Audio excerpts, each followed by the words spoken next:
HoneyBunTv. You making me wanna spend this money, gorgeous, all on you, girl.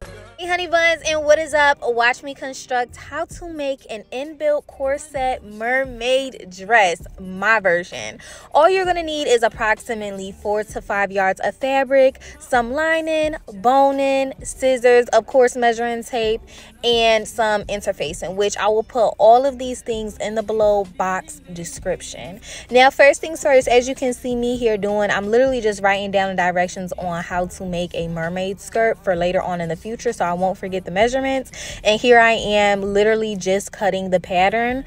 Now after I cut the pattern, I'm going to go ahead and cut the fabric, and you can cut the fabric on fold. And if you're ever running into a problem, as you can see here, this is the first piece, so it looks smaller than the second piece, which is the back. But in the future, if you come to a crossroads where you cannot cut on fold as you see me doing, literally cut on the opposite side of each other. So that means one goes on the regular side, another goes on the opposite side as you're cutting. Same position though, and cut, which you will see me doing literally here. I'm doing this on the opposite side, and then I'm going to place this pattern the same way on the good side, which is the top. Now, as you can see here, this is my back piece, which is bigger than my front because I want my front to be short and I want the back to drag, which you will see more of as we continue to go through the video, what I mean. But if you do not want that like that, then you can simply make your skirt the same way, front and back.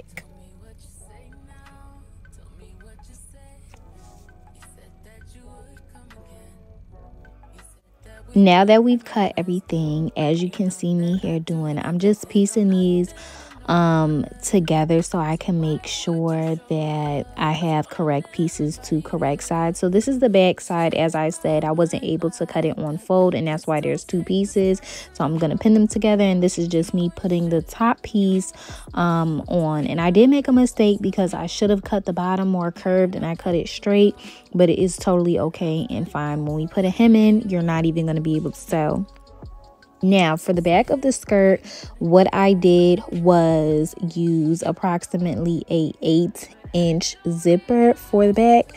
But before I put the back on, I'm literally going to sew the skirt back pieces together because these are the two pieces that were not cut on fold.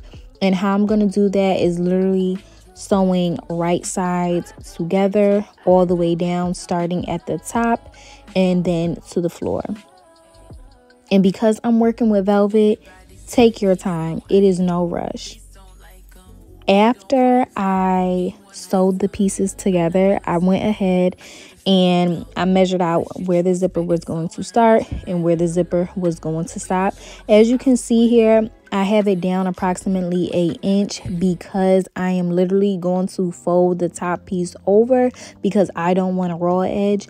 So I'm going to fold that top piece over and just pin it, and then pin my zipper on top so I can sew it on down.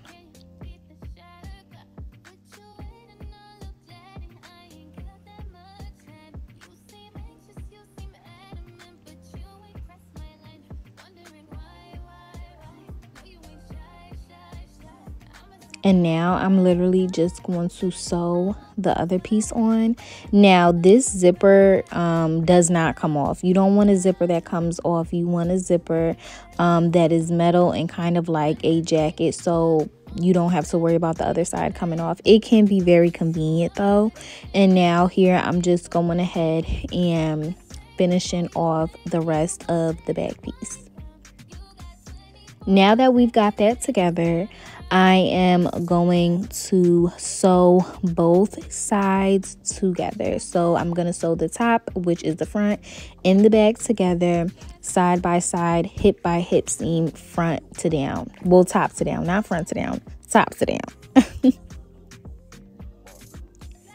If you did not use the method that I use, which was simply folding over 1/2 inch to 1 inch when I did the zipper, you can literally just go ahead, as you can see me there doing, bring that piece down. But you just need to make sure that your zipper is, like I said, 1 inch and or 1/2 inch to it. Once that comes along, then you are going to fold your fabric over and make that hem to give you a good finished edge. Now here I am simply just doing my top piece, which is the corset.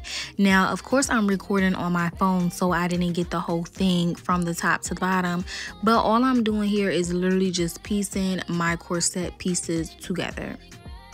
After I pieced my corset pieces together, all I did was make a, now I'm forgetting what the proper term for this is.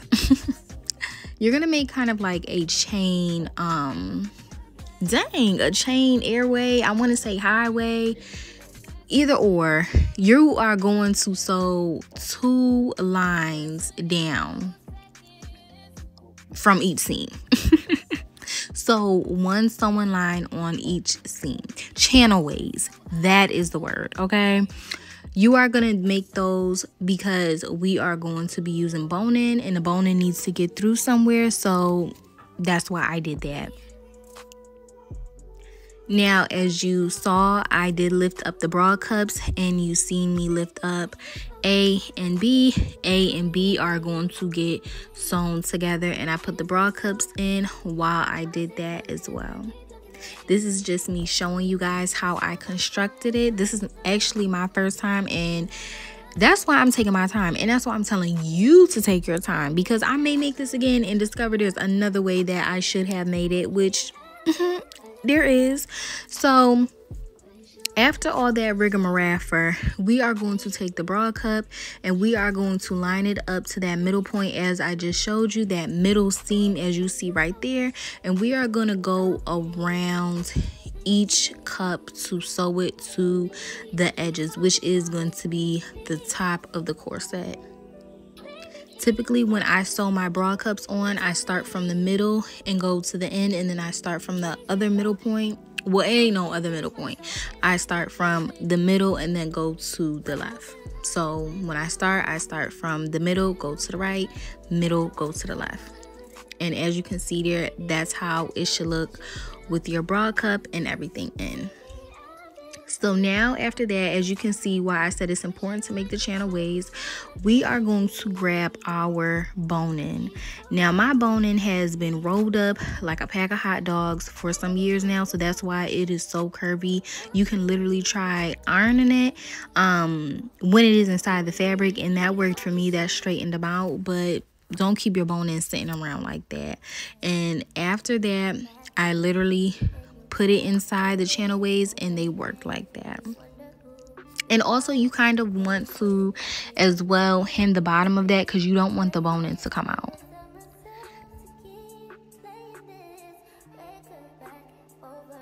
So as you can see here, I started in the middle, so I'm going to start in the middle, go all the way to the left where one zipper point is, and then I'm start from the middle and then go all the way to the right where the other zipper point is. And then we are going to hem the bottom of the dress, and this is how it should come out.